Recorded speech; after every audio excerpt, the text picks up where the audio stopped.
You're listening to the Productive Therapist Podcast, the world's greatest and most brilliant resource for busy therapists who'd rather be laying on a beach in Hawaii. Each episode is packed with simple tips and inspiring insights from the Productive Therapist team to help you grow your practice and have fun doing it. So without further ado, let's help you get more done and have more fun.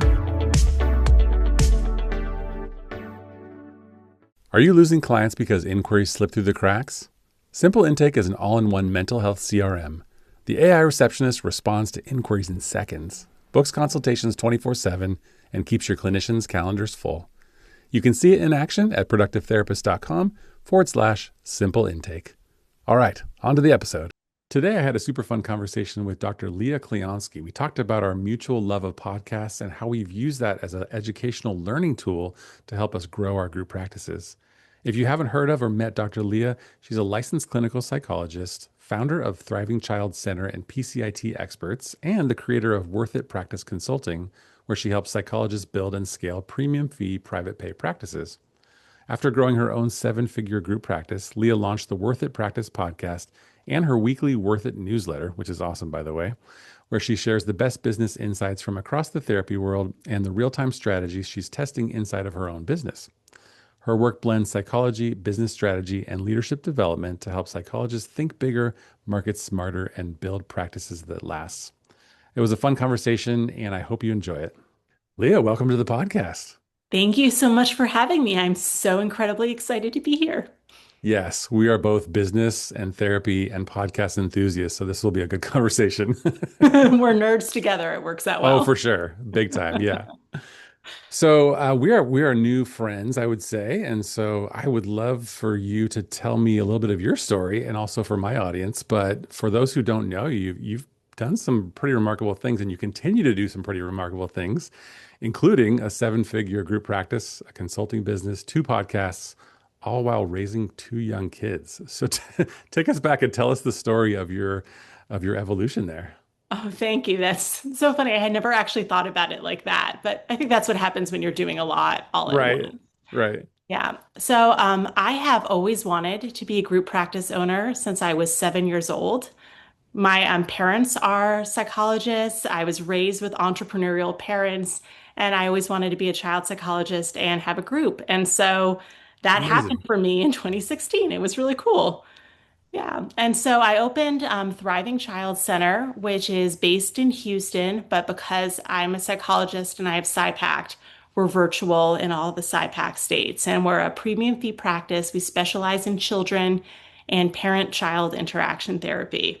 And over the past 9.5 years, for a while it was just small, just a solo group practice. And then I started really adding on more aggressively in the past couple of years, especially building on a niche clinic where all we offer is PCIT, parent-child interaction therapy. And now we're a 7-figure group. It's really fun for me. Get to pay everyone well, including me, and that's wonderful. And basically what has happened in the past year is that there's this awareness that like the climate is changing, right? Things are harder for therapy business entrepreneurs, group practice owners. And I really like to have my like ear to the ground, paying attention to what's going on. I don't like to be caught by surprise. And so over those past year, I decided I have to double down on business strategy. How am I going to get really, really, really good at business? And the answer was starting to listen to 10 plus hours of podcast episodes a week. And Wow. yeah, and from that, I've implemented so many strategies into my business. I started a podcast called Educated Parent in order to have a way of basically having some connection with parents for my group practice. And then I recently started the Worth It Practice podcast, which is my business podcast specifically for a psychologist audience. And with that came some consulting, since psychologists have been reaching out, trying to build something similar. So that's sort of how it all came together, sort of working off each other. Worth It Practice is a good way for me to talk about the way that I'm experimenting in Thriving Child Center with the business advice I get from podcasts. So Oh they my work goodness. together, basically. That's amazing. I really like the name of your podcast too, Worth It, because we all want a practice that feels at the end of the day like it's worth doing, right? Thank you. It was an accident. Is that right? Yeah, so when I was listening to all the podcasts, I started writing a newsletter so that I could share my favorites because I'm Mm-hmm. really that nerdy with no goal for that newsletter whatsoever. And I just kept thinking these are the episodes that are worth it. And then after a while, that became Oh, the name of the yeah. newsletter, and then that became the name of the consulting business and the podcast. So it just came naturally, really. I love that. That's so cool. So just for a minute, you got to take me back to age 7 because I've never heard anybody say I wanted to be a group practice owner from a young age. And I want to know what clicked for you and also what was the best part about having two entrepreneurial psychologist parents. Yeah, so it is an unusual story. It's the opposite. Most people become accidental group practice owners. Mm-hmm. But my parents loved their group practice so much that when I was born, my birth announcement was non-traditional. Instead of it being like, "Oh, welcome to the world, baby Leah," it was "Welcome to the practice, Leah Clionsky, PhD, pure You're heavenly kidding delight." me.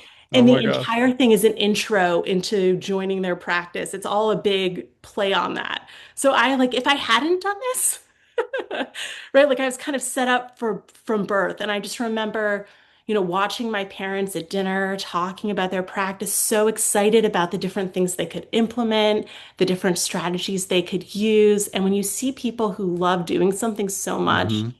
you're like, oh, me too. Like this looks fun. It's such a good creative outlet. So that is basically how this came to be something that I wanted. That's amazing. It has been. It's been wonderful. That's so cool. Yeah, it's funny. Like I have two daughters, and I've been an entrepreneur since they were born, basically, accidental entrepreneur. And I don't think it's quite rubbed off, or it's not in their DNA, which is totally fine. Like I want them to pursue whatever makes them happy. But it's awesome that your path just naturally kind of mimicked some of theirs and was inspired by them. I love that. Yeah, I think it's some of it is just personality, right? If I weren't a Hmm. just entrepreneur, I would be an entrepreneur doing something else. Like the creative Definitely. aspect is so fun. I know, are you like that too? Like, do you feel like you would have become an entrepreneur in some place, no matter what? I think so. Yeah, I've reflected on my journey because I'm no longer a working therapist. So it's kind of interesting. I always thought my identity would be, well, I always thought my identity would be therapist and group Mhm. practice owner. And now I've given up one and I'm about to give up the other one. I've talked about that a little bit about how I'm closing my group practice. But that's so interesting. But I think at the heart, I'm a creative entrepreneur who loves to solve problems and help people. So, like, that obviously can have so many iterations. So, yeah, definitely. I would have found something. I was definitely selling some things to my friends in middle school, and I had those like, those entrepreneurial sort of like inklings. Yeah, you can see it young. Like, Yeah, yeah, Joe Stanek was telling me a story, something similar about when he was a kid. I'm like, oh yeah, we were all doing that's something. how you know. That's how you know. Yeah, that's great. So tell me about how you started. I mean, you kind of mentioned it a little bit, but how did you start getting into podcasts? And you said it wasn't necessarily with anything outcome in mind necessarily. What was your original motivation, and how did you kind of start to love that? I love learning. I Hmm. just like the rest of us, right? I didn't go to business school, although I knew that you didn't really need to, but I knew that I could learn basically everything that I wanted to. So what I was doing at first was listening to business books, audio, because it's easy for me Hmm. to listen to things and be driving the car, doing other tasks at the same time. So I was like listening to a lot of Mike McAllowitz, that kind of thing, which is all very helpful. And then a friend of mine started doing the McCants method. And she said, by the way, there's this podcast called The Business Savvy Therapist. And that was like my gateway drug, Okay. essentially, into that podcasting space. So I started listening to Nicole. And then I also started listening to Danielle Swim's Entrepreneurial Therapist. Because once you're listening to one, they sort of feed you like, this is similar. So I Right. only had two for a really long time. And I was just listening and I would like go on walks with my dog and listen. And then one day we were walking around the neighborhood, and Nicole McCants had just said something like, "You are probably undercharging in your therapy practice." And I was like, oh my goodness, she's right. And I stopped right then and I called my office manager on the phone. And I was like, Tim, we are raising our rates. And also, we're going to institute a 48-hour cancellation policy. That's it. And he said, well, when's that going to happen? I said, right now. Next person who Wow. calls, these are our new rates. This is our cancellation policy. let's do it. And that had an immediate return on investment in the business. And it came from like these ideas were sort of sparked from those podcasts. And then I realized I can implement these things. I can implement, Hmm. it's like having 20 mentors, and I can implement the strategies that work and tinker and see what pays off for me. And that was the start Yeah. of the whole thing. That's amazing when you take basically free information and then you turn it into something that gives you a positive outcome or helps you reach your goals. That's really cool. Yeah. It's so fun. It's really fun to do. What's the highest number of hours you've probably spent in a week? This is a random question, but like, what's the most podcasts you've listened to in a week? Oh, it's hard to think because sometimes if I find a new podcast, I start listening to the backlog out of pure curiosity. Right. I probably 1 week spent 20 hours listening. Yeah. Not, Yeah. just like sitting there listening, but, between like driving Right. and folding Hmm. laundry and walking and doing other things, like if you're really fascinated by something and you're intellectually curious, you can start like binge listening to about anything. I would rather Yeah. listen to podcasts than watch TV. I don't know. It's taken on a whole new level, honestly, That's Uriah. great. It's a good addiction. It's a positive addiction. It is. Last year, I met someone at a conference, a therapist at a therapy conference, and he was a super nice guy. And he said, I'm a fan of you and your Productive Therapist podcast. He said, I actually started from episode one and I'm working my way through all the episodes. I was like kind of shocked and like, wow, that's amazing. Thank you. What do you think? My first question, funny enough, was like, does it get better? Because, like if you watch yourself or listen to yourself on like day one versus day 100, Oh hopefully yeah. it gets It's a better. skill set. It's a It skill set. is. It is Yeah. absolutely. Yeah. Well, Okay. So, especially right now, the industry is changing all the time, and books can't hmm keep up with that. Like, especially this year, it's like, all right, AI, everyone's talking about AI, right. and it's just constantly adapting. So I feel like this is the best medium for staying on top of things. It's a really good point. That is a really good point. I mean, there's a lot of business books that are iconic, that are classic, that will be hopefully valid in 10, 20, 50 years, but up-to-date information is coming to us in other formats. Yeah, that makes sense. Definitely. So, an important question because I'm quite a consumer of media content, both podcasts and YouTube is actually one of my favorites. I spend a lot of time on there. And a lot of it for me, probably like you, is education and business-based learning. And sometimes I think I'm spending too much time learning and listening and consuming and not enough time implementing and actually going and taking action. How do you balance that? I was trying to describe this to my husband, who is very different from me. He's an engineer. He works on the space station.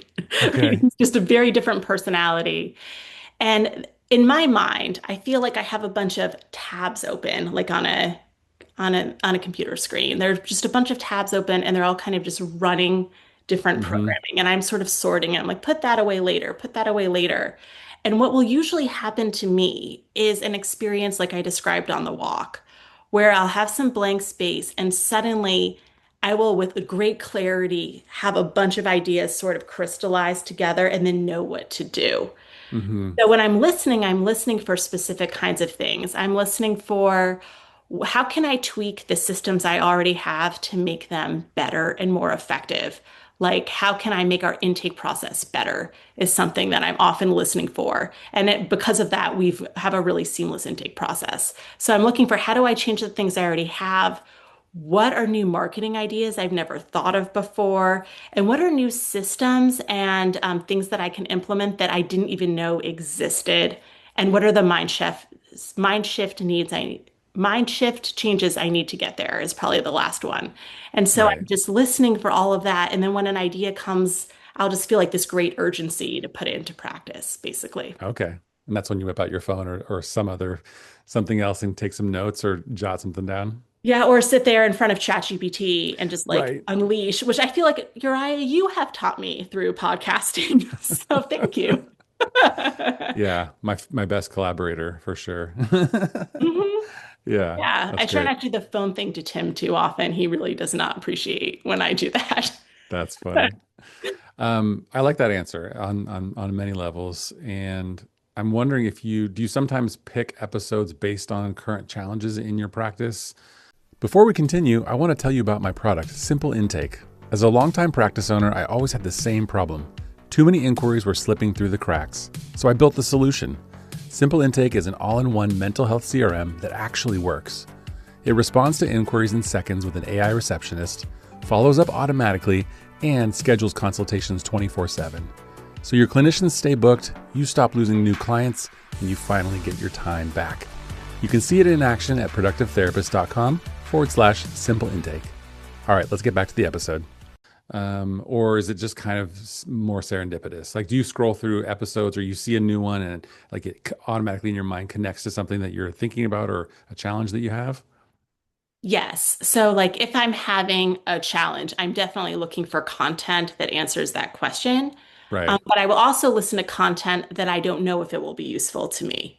Mm-hmm. Like I'll like Okay. see an episode and be like, I don't know if this is going to apply to me. I don't know if this is what I'm looking for, but I might listen to it just because all I need is one really good nugget out of that Mm-hmm. episode for it to make a difference. And now that I'm writing the newsletter and looking for, 3 episodes that I can direct people to, I'm also listening for an audience that's actually newer to the process than I am because the content Right. that's appealing to me right now, this at this place in my business journey is a little bit different than what would appeal to me if I were opening the doors today. So I try to Yeah, also listen not just for me anymore.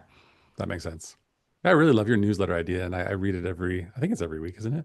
Mhm. With you basically pick 3 episodes that you want to highlight and put in front of people, and then you usually have something to contribute on your own, like a story or something from your life or business. I think it's fantastic format. Nice job on that.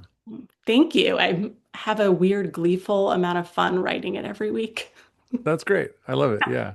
That's so cool. And you're exposing people, like you're not just sharing your perspective and opinions, but you're kind of like introducing people and you're making connections. I mean, you've done that for me. You connected me with Danielle and then I was able to be on her podcast. So, yeah, I think that's a superpower of yours, it seems. Oh, thanks. No, I really love it when I can connect people to something that I think is high quality. I feel like it's the same thing I do as a psychologist on or when I do my educated parent podcast. It's like I figure Hmm. these things out, I have these strategies, and I just want to give that to other people so that they can have good outcomes, and it makes me really happy. Definitely. Yeah. I like to do that too. Connector. I see you do Connecting that the too. dots and the people. Yeah. That's cool. So I have to ask you this question. We won't talk about like our top 3 or 5 podcasts in the therapy space just because there's so many good ones out there, unless you want to give a shout out. But what about business podcasts outside of the therapy space? Any favorites at the moment? So I really like, so there's some that I really like for mindset. So Jasmine Star has a really interesting podcast that's for female founders that is always like very high level. So I'm Yeah. interested to see like what she's talking about and what she's learning and masterminding about. Amy Porterfield as well has a podcast I really like. She just talked about ways that she adapts her newsletter. So I've taken some of that and tried to work it into my newsletter as well to make my newsletter better and more comfortable for people to listen to. And then there's a podcast called, I think it's called the Business Mastery Podcast that's just for Hmm. small business owners. And they bring on guests from all kinds of industries, but it's all applicable to everyone. Like they just had a guest on talking about HR and why you might want someone who's in fractional HR to help you in your business. So I think it's really important to listen to podcasts outside of the therapist entrepreneur space. And I'm Right. always looking for more and more of those things. I have a mastermind um, in the entrepreneur organization where I'm meeting no one in there is a therapist but me. So Yeah. I like meeting outside our industry too. Yeah, that's great. I was listening to the Amy Porterfield podcasts maybe 6 or 8 months ago, and she's obviously been around for a long time. And she had a Mhm. guest on who I really connected with, and he was talking about AI, of course, and his name was Rick Mulready. You might have heard him on her show. And so I joined his community called the AI Playbook, and that's been incredibly valuable. That's kind of like where I learn a lot of the things that I'm learning about AI is from this guy, Rick, who I found on a podcast. So there you go. That's amazing, right? It's Connecting like, the how else dots. would you know that person even exists if you don't absorb that content? No, it's true. Yeah. And most podcasts are found or recommended by word of mouth because it's not It's not, there's a discovery problem with podcasts. I'm sure you know this already, but like the only way you find out about it usually is by hearing somebody else talk about it, which is kind of cool in a way because it's not like based on an algorithm, but it's based on like personal connection, I think, Hmm. which I like. Yeah, I hadn't thought about that before, but I guess they are hard. You don't just search them very easily. Not usually. Like if you think about it, if you have a problem or a question, well, I probably go to ChatGPT or Claude at this point. But like, do you ever go like, or maybe YouTube? Do you ever go to like Spotify or the podcast app and search a question and then find a podcast? Probably not, right? Yeah. Yeah, that's so true. And you have to vet them as well because anybody can have a podcast. Like people are like, oh, like they think you have more credibility because you have a podcast. I'm like, there was no credentialing. Anybody Right. can start a podcast about anything they want. Yeah. It's really free to anyone in that way. It's really an epidemic. Everybody has a podcast. But not everybody sticks with it. So if you see that a show has, multiple episodes or hundreds of episodes, you kind of know they've been around for a while. So I do like to find those established shows as well. But they both can be good. Yeah, that's fantastic. That's fantastic. So tell me a bit about. I don't have a question to ask you. My brain didn't connect to a question. I'm like, okay, what's next? That's funny. How Let did, me see. how What's did that? you start your podcast? Like what led you to do it? That's an interesting question. I never intended to start a podcast, but I'm a big fan of AppSumo, which is actually based out of Texas too, out of Austin, Texas. It's a company that sells software deals. Have you heard of AppSumo? No, Oh my gosh, you haven't? no, I Okay. don't know anything about this, so I'm He- fascinated. Here's me introducing you to something live and in real time. So it's basically a software marketplace, and they're really well known for their lifetime deals. So they will offer, and they connect with, they sell software from many, many different companies. And you can often find something, sometimes it's a newer software company, or sometimes it's an established one, but you pay a certain price, and then you have lifetime access to that platform. So it's a good deal, right? So I actually bought a lifetime deal to podcast.co because I saw it and I was like, I don't know, maybe this will be useful someday, right? And then the pandemic happened and I didn't have a whole lot to do. And so I was like, you know what? I think I'm going to start a podcast just for fun. Hmm. And I decided to do it the way that I wanted to do it by just doing episodes of any length, just me. I didn't want to do interviews. And so I started because I had this free hosting platform and then discovered I liked it and then kept doing it. And here we are, episode 230 something. Yeah. That's incredible. It's like you just had to go out there with the confidence and figure out what you wanted to say. Yeah. Yeah. It was fun.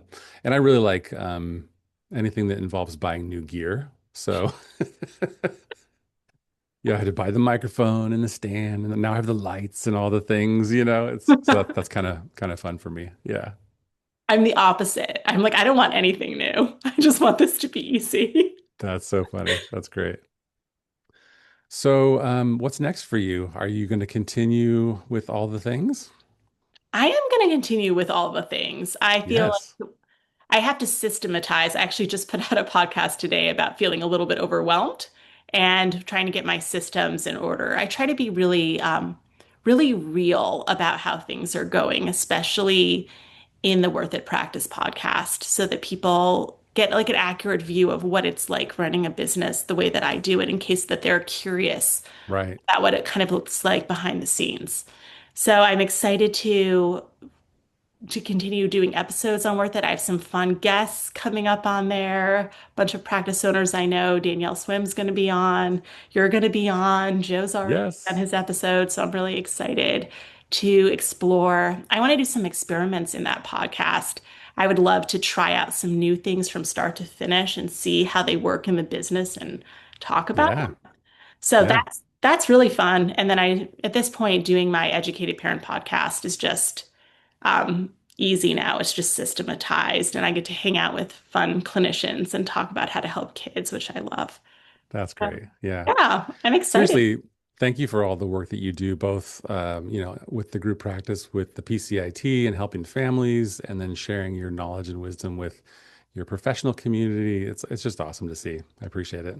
Oh, thank you so much. I'm like having the best time ever. Podcasting, I think, is my one of my favorite parts of the whole thing, definitely right now.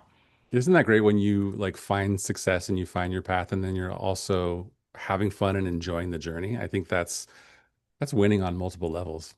That's the dream. That's the joy of being an entrepreneur is It that you get is. to do exactly, I mean, once you set things up, right? The goal is that you get to do exactly what you want and it Right. feels aligned to you. And I don't know if this happens to you, but I'll just wake up sometimes and I'm like, I want to record this episode. I just have this thing I really want to say.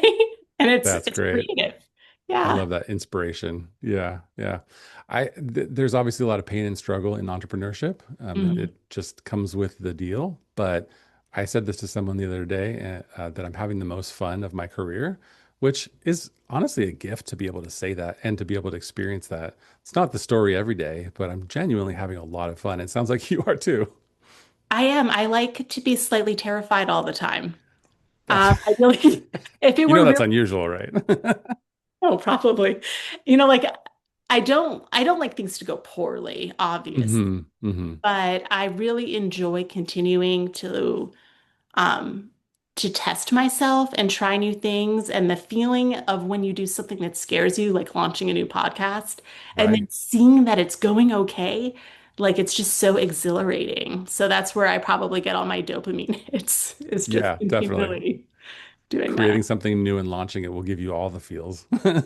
It will, and I think it's what makes you successful as an entrepreneur. If you don't take any risk, Yes, you're not willing to put yourself out there or try new it's true. things fall apart on you. They really do. It's true. Yeah, Wayne Gretzky said you miss 100% of the shots you don't take. Exactly. Yeah, it's Yeah. so fun. So people who are listening to this and are pretty pumped and excited about what we're talking about, where can they find more information about the Worth It podcast and everything you've got going on? So, the Worth It Practice podcast is on all the places you can find a podcast, including YouTube videos of the podcast. So, Ooh, there should be a link below if you want that. If you want to listen to the podcast that I'm listening to, you can join the free newsletter. And we should have a link below where you can just sign up. It's completely free and you can access what I am. Or you can go to worthitpractice.com if you're interested in learning more about my consulting. that's awesome. Yeah, your newsletter really is such a good resource. If you're listening to this, go sign up now because it will sort of introduce you to some of the best shows and give you some synopsises. Curated content is where it's at because there's just so much out there. So, yeah, Yeah, thank you so much. I really appreciate that. I have so much fun making it, so I'm glad that you're enjoying it. perfect. Thanks for being on the show, Leah. Appreciate it. Oh, thank you for having me. What a good time. That's it for today. Thanks so much for joining us. If you enjoyed this episode, please leave us a review and hit the subscribe button to make sure you never miss an episode. If you're looking for more personalized help, you can reach us through productivetherapist.com. Thanks so much for listening. We are Productive Therapist, and this is the podcast that helps therapists get more done and have more fun.